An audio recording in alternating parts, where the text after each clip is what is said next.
políticas públicas. Também iremos analisar os instrumentos e mecanismos de decisão a nível de políticas públicas. Portanto, em síntese, esses são os aspectos que nós iremos sumariar logo na primeira semana das nossas sessões sobre o curso de noções e implementação de políticas públicas. Bem, a nossa nota introdutória, nós, como já disse mais uma vez, pretende-se possibilitar aos profissionais da administração do Estado e interessados em construir alternativas aos cursos de ação tradicionais, um conjunto de categorias e métodos de análise apropriada da gestão de políticas públicas. Portanto, nós precisamos ver as outras alternativas que existem naquilo que é a prática, por exemplo, atual, a nível de concepção e elaboração de políticas públicas nas instituições públicas. É como tudo, né? Nós sabemos que a própria ciência em si é dinâmica. Nos acostumamos a olhar. Hoje, por exemplo, já se sabe também que, a nível das abordagens de elaboração e concepção de políticas públicas, há participação de vários autores. Ou seja, já não é uma decisão que parte só do topo para a base. Mas também aquele cuidado, sabe, de se aproximar à base, para podermos captar da base e assim construirmos políticas, encontrarmos soluções que são aqui designadas de alternativa àquilo que é a prática cotidiana. Por exemplo, já não se admite instituições de naturezas de caráter público com procedimentos rígidos e fechados. Esses não provocam alternativas, nem trazem sucesso do ponto de vista organizacional e também do ponto de vista da eficácia e eficiência daquilo que é os resultados esperados de uma determinada instituição pública. Então é assim que se dá ênfase exclusivamente na análise propriamente dita do processo de elaboração de políticas públicas, isto porque seu propósito fundamental, tal como acima indicado, é instrumentalizar o formado enquanto analista dedicado ao acompanhamento, avaliação e críticas de políticas cuja responsabilidade de formulação e implementação corresponde a um outro autor. E aqui é importante perceber que essa correlação que nós dissemos, né, entre o topo, onde está a decisão, e a base. Ou seja, deve existir essa interligação para que estas políticas possam, do ponto de vista da ação, encontrar a finalidade pelos quais foram traçadas. Hoje, os Estados, a administração pública a nível geral e global, já se pensa desta forma. E, por outro, a ênfase também ainda é dada à capacitação do formado enquanto responsável pela elaboração, propriamente, de políticas públicas. Sabemos que, a nível da INAP, neste caso da Escola Nacional de Administração e Políticas Públicas, essas formações são dirigidas ao pessoal de cargos de chefia de direção e técnico superior e etc. Porque, na realidade, são esses os principais autores das políticas públicas. Porque eu estive a ver agora um bocadinho no perfil dos nossos formandos, que alguns já exercem cargo de direção e chefia, portanto, são potenciais candidatos na formulação e elaboração de políticas públicas a nível das vossas instituições. Portanto, por outro lado, também ainda é nossa intenção apresentarmos os conteúdos nas respectivas sessões que precedem o formato do curso, né, possam constituir-se num subsídio tão importante para adquirir a capacidade de elaborar. Aqui vamos falar, por exemplo, de formular, implementar e também avaliar. Ou seja, hoje é importante que todos os atores da administração estadual, quer seja do nível central como do nível local, conhecerem este círculo de formulação das políticas públicas, que vai desde a formulação, implementação e também a avaliação de políticas públicas. Isto é crucial para o bom desempenho das nossas instituições. Portanto, são essas etapas que se espera de um profissional situado dentro do aparelho do Estado.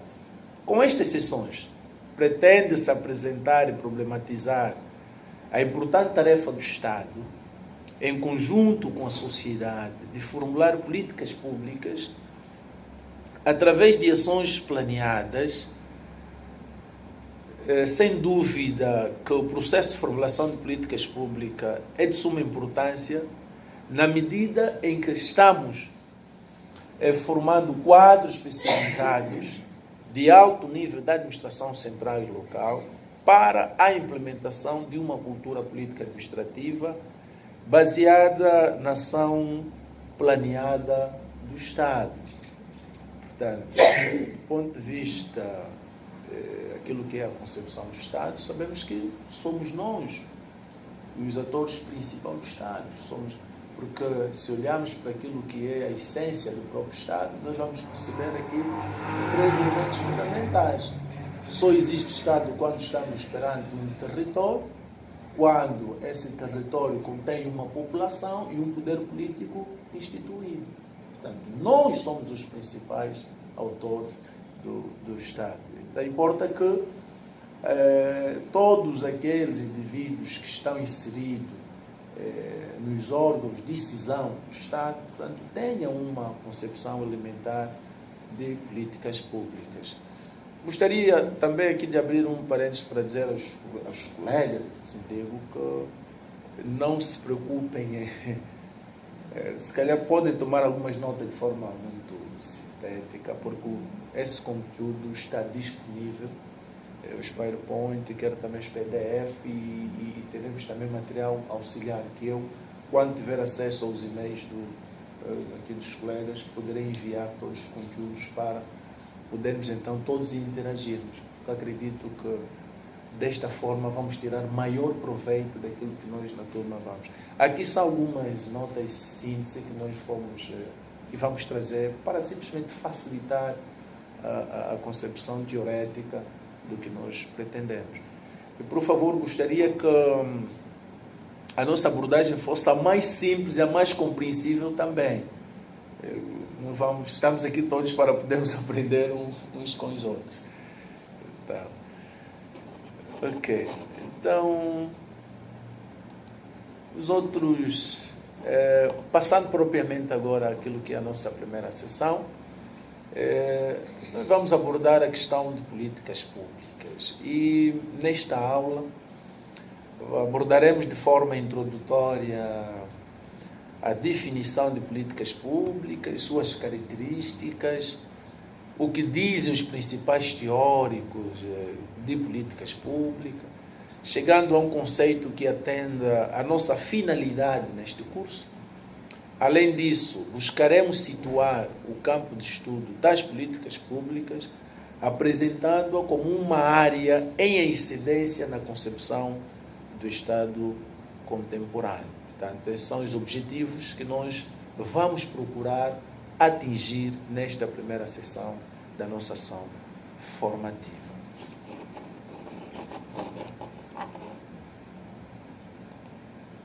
Bem, vamos então vamos explorar o conceito de política e posteriormente iremos também abordar a análise de políticas públicas.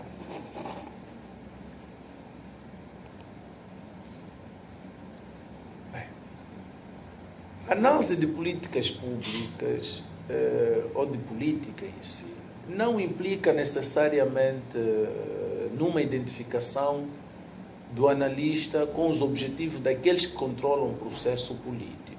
Ou seja, o que é que nós aqui pretendemos dizer?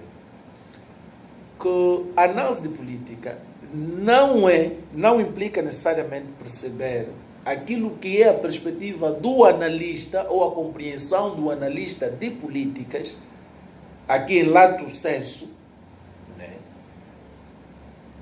A compreensão dos principais autores das políticas públicas. Quando nós falamos dos principais autores, aqui nós estamos a falar propriamente dos sujeitos que desempenham as funções governamentais. E é necessário aqui estabelecermos uma diferenciação crucial. Há uma confusão que atualmente existe, sobretudo na tipologia do nosso Estado, entre o que é uma política de Estado e o que é uma política de governo.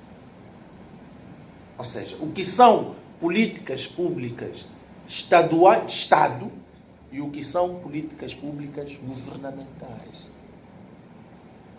Uma coisa resulta dos pressupostos constitucionalmente consagrados, que independentemente do processo eleitoral, ou seja, de quem ganha o pleito eleitoral para constituir o governo, obedeça em função da Constituição. Aqui estamos a nos referir àquilo que são políticas de Estado, que já têm os pressupostos constitucionais. Esses não são passíveis de alteração em função da constituição dos governos. Já é diferente, por exemplo, da política de governo, que resulta, por exemplo, do governo eleito ou saído de um processo eleitoral e vai formar o governo. Este tem um programa. Ou seja, todo aquele indivíduo ou partido político que concorre a um processo eleitoral para exercício de funções governamentais tem sempre um programa. Este programa, se eleito neste caso concreto, passa a ser o programa de governo. Não o programa de Estado, mas sim o programa de governo. É importante a gente perceber essa diferenciação. Então, aqui, na análise de política, o analista, por exemplo, não tem como objetivo olhar para os sujeitos que controlam o processo político. Está vendo? Não. Porque ele não está a fazer... nós, quando falamos de análise de política, aqui é muito diferente do analista político, por exemplo, que vai fazer uma análise política não só sobre os atores, como também dos processos em si.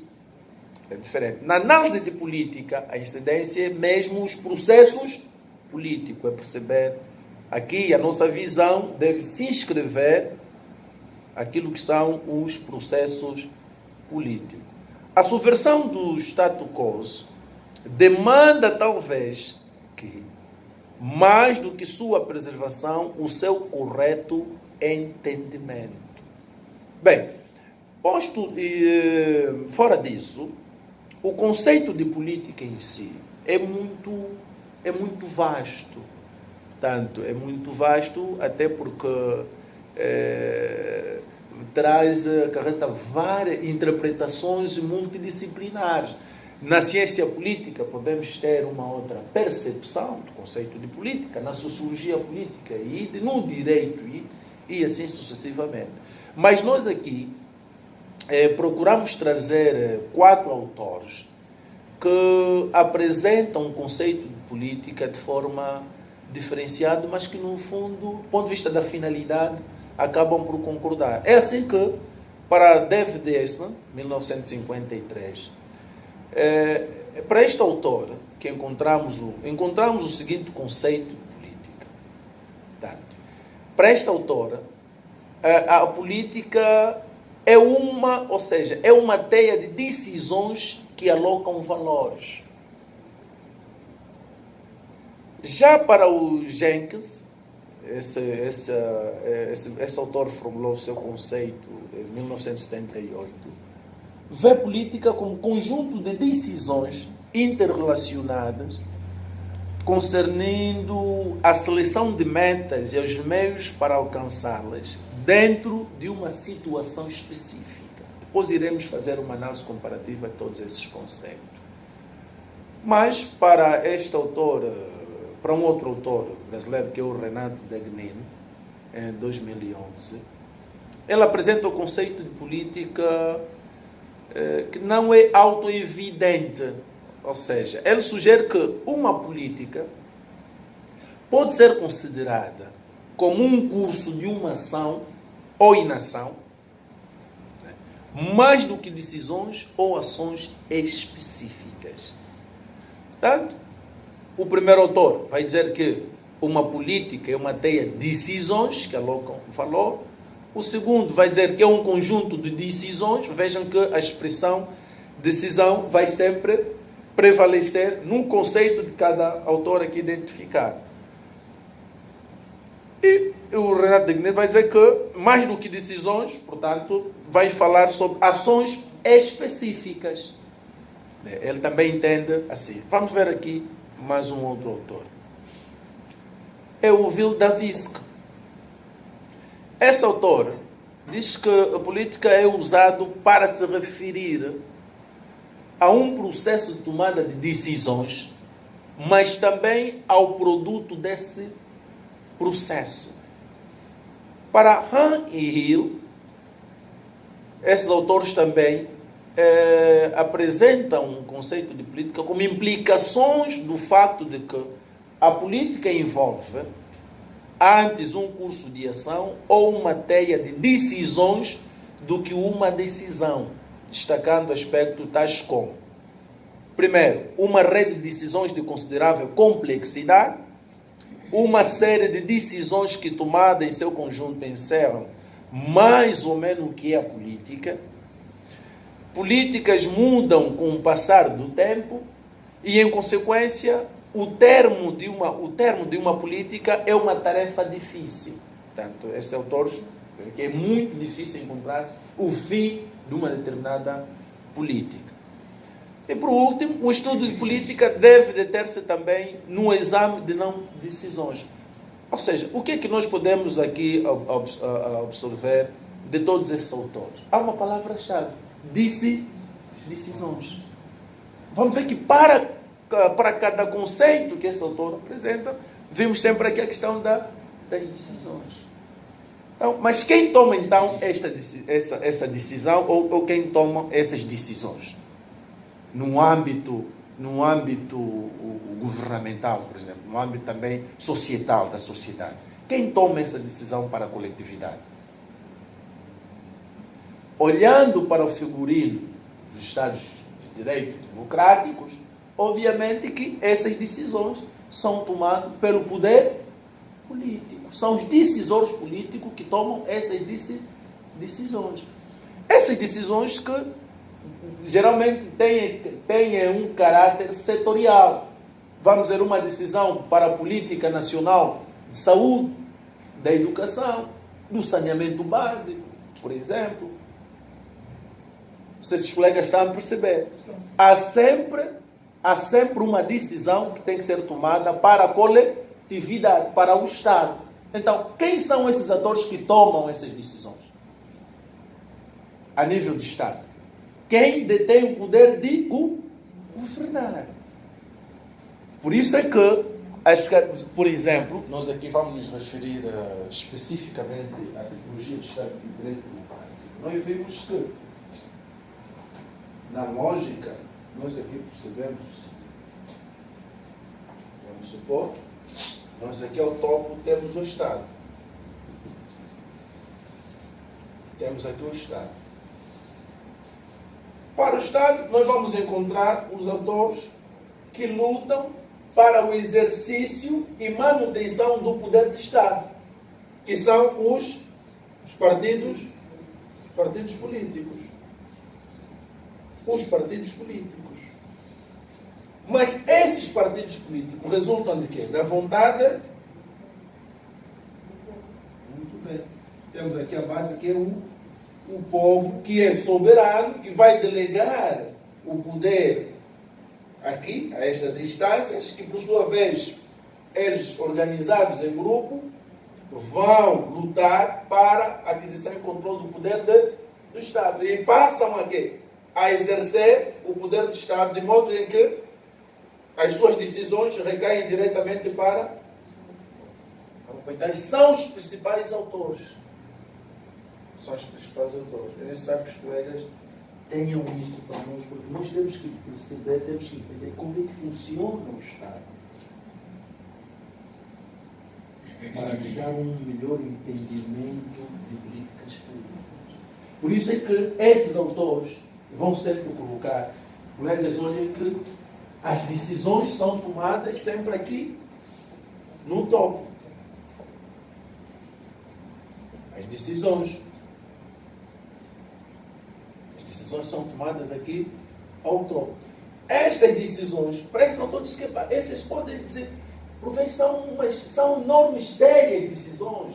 Outros dizem, que resolve, outro diz que é difícil encontrarmos também um fim último dessas decisões, porque essas decisões são sempre permanentes. E nós dizemos que essas decisões são tomadas ao topo, mas de forma setoriais. O governo vai tomar uma decisão nacional sobre a política nacional de saúde, por exemplo, a política nacional de educação, etc. Dos transportes. Portanto, vamos falar, é sempre a última instância. Tá? Quando essa decisão é tomada, obviamente que ela é setorizada, e por sua vez o setor é que vai então fazer o quê? O desenho destas políticas públicas para a sua implementação e efetividade a nível dos seus diversos órgãos. Então, posto isso, nós conseguimos ver que há sim aqui uma grande, e apresentamos essas 4 características, né, que essas decisões, passa a ser uma rede de decisões de considerável complexidade, são complexas. Por que aqui consideramos complexas? Porque algumas decisões tomadas ao topo, olhamos, por exemplo, uma política setorial, vamos falar aqui dos transportes. Por que essa política dos transportes pode ser complexa? Porque envolve outros componentes. Não basta ser uma política nacional dos transportes, por exemplo, mas tem que atender todo um conjunto de sensibilidade nacional. Então, daí existir esses conceitos também carregarem essa complexidade. É uma série de decisões que, tomadas em seu conjunto, encerram mais ou menos o que é a política. Ou seja, aí, essa decisão, nós vamos dizer, pronto, olhamos para o aparelho do Estado e dizemos que, por ser um conjunto que encerra vários elementos, várias sensibilidades, então vamos dizer que é realmente uma questão política. Por isso que as pessoas dizem, isso é uma questão política, etc. Mas também temos que ter em conta que as políticas mudam com o passar do tempo. E, em consequência, o termo de uma política é uma tarefa difícil. Por exemplo, por que nós dissemos isso? Porque isso varia em função de quê? De governo para governo. Um determinado governo pode ter uma visão sobre a política nacional de transporte, por exemplo. Envolvido 4 ou 5 anos, um outro governo também pode ter uma percepção. Não sei se os colegas estão a perceber isso. Então, por isso é que daí nós dissemos que essas são difíceis, porque, suponhamos, o governo vai traçar uma determinada política de transporte que visa, por exemplo, a maior mobilidade das zonas rurais. E, posto isto, num período de 5 anos, temos um outro governo que pode ter uma outra percepção, por exemplo. Mas, neste caso, vamos falar sobre a tipologia do transporte. Quer dizer, por que nós não vamos especificar? Ou seja, aquela política que antes tomou-se deixa de produzir, portanto, de ser, e adaptada não pode ser readaptada ou não, porque tudo vai depender de quem está realmente a governar. Ele pode ter uma outra visão, ele vai dizer não, eu não compreendo que isto seja assim, mas é importante que essa política seja implementada desta forma, por exemplo. Quer dizer, vamos... Sim, faz favor. Terceiro ponto, políticas mudam com o passar do tempo e, em consequência, o termo uma política é uma tarefa difícil. Sim, sim. Como agora o professor dizia, então, isso quer dizer, ainda que não mude de governo, né? Eu digo não mude de governo, ainda que seja o mesmo partido político a governar, pode ser que este novo governo não... os autores, vamos ver os autores mais. Os autores, ou seja, eles podem ser do mesmo partido político, mas os autores deste mesmo partido terem visões diferentes. Exatamente isso. Razão pela qual nem sempre é esta política, pelo simples facto de ser o mesmo governo, com autores diferentes, então nunca se termina. Nunca termina. E veja que isso é uma consequência, por exemplo, em estados em que não existem programa de Estado, mas sim programa de governo. Porque a mudança geralmente obedece uma lógica, ou seja, elas conseguem se produzir os efeitos desejados no médio, curto e longo prazo, quando a tipologia do desenho de políticas públicas obedece o programa de Estado e não o programa de governo. Porque os programas de governo, esses mudam em função dos próprios governos. É importante os colegas perceberem isto. É muito importante nós percebermos isso. E nós, em Angola, não temos programa de Estado. O que nós temos é programa de governo. O que é melhor, então? O que é melhor, não sei, mas o que Bem, os programas de Estado, esses até por terem, geralmente, um respaldo constitucional, são mais rígidos. Porque esses não mudam em função da mudança do governo. Não. Os governos ficam sujeitos, por exemplo, ao programa de Estado, porque se têm um respaldo constitucional. E tem-se aquela rigidez constitucional, ou seja, mas isso também é muito bom do ponto de vista de política externa do Estado. É muito bom, isso tem vantagens. Porque o indivíduo que chega ao exercício do poder de Estado não vai chegar aí só por apetecer mudar e automaticamente muda. Não, senhor. Isso não funciona assim. Isso houve uma agenda de consenso nacional, onde todas as forças sociais e políticos-sociais participaram, e nós pensamos que, portanto, no fundo são agendas. Se tu olhares, essas agendas hoje existem mesmo a nível internacional. Os colegas obviamente já viram falar da agenda Angola. Nós tentamos ter uma agenda que é 2025, acredito isso, agenda nacional 2025. Já ouvimos falar, por exemplo, da agenda 21, de combate, essa é internacional, da PNUD, acho que combate a pobreza. Né? Existem várias agendas, e essas agendas, quando tem esta força, por exemplo, estadual, que resultam deste consenso das principais forças políticas nacionais e também da própria comunidade civil, dos autores da sociedade civil, por exemplo, essas têm uma rigidez e, do ponto de vista do tempo, são eficazes também, porque não muda em função da mudança governamental. Não sei se os colegas estão a perceber esta lógica da diferenciação do programa de Estado e programa de governo. Então é fundamental nós termos essa percepção.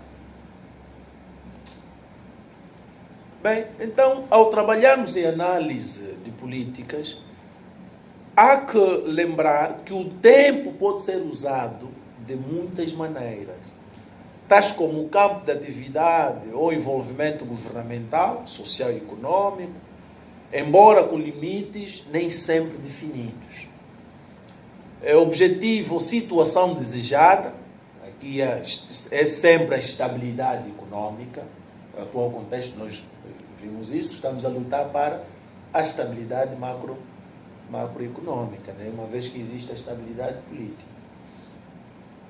Propósito específico, que é a inflação zero, em geral, relacionado a outros de menor ou maior ordem, que possam existir em qualquer estado. Decisões do governo frente às situações de emergência. A autorização formal, que são os diplomas legais, ainda que sem visibilidade da implementação. Pois, programa envolvendo leis, organizações e recursos. Resultado, o que é obtido na realidade e não os propósitos anunciados ou legalmente autorizados. O impacto, que é diferente de resultados esperados, por exemplo. E teoria ou modelo que busca explicar a relação entre ações e resultados. E, por último, o processo. Ou seja, quando nós trabalhamos em análise de política, temos que ter em conta todos esses pormenores. É importante olharmos para esses pormenores quando nós nos colocamos na posição de analistas de políticas.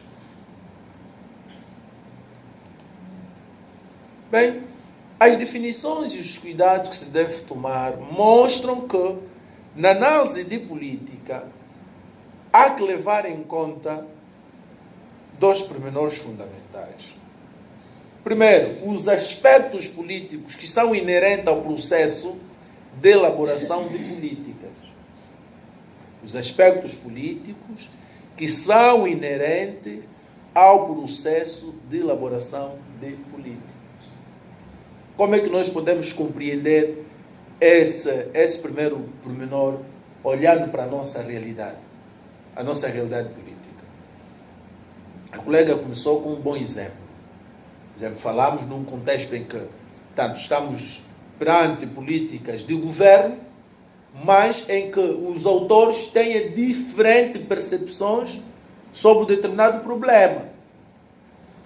Podemos enumerar aqui a nossa realidade, alguma complexidade desses, alguns aspectos inerentes ao processo de elaboração de política, por exemplo.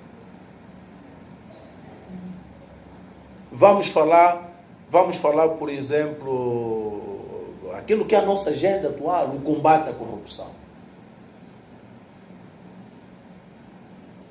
Não é um aspecto, por exemplo, que nós temos que ter em conta no processo de elaboração de política. Os colegas estão a perceber a lógica? Eu fui buscar isso que é para poder facilitar a compreensão disto.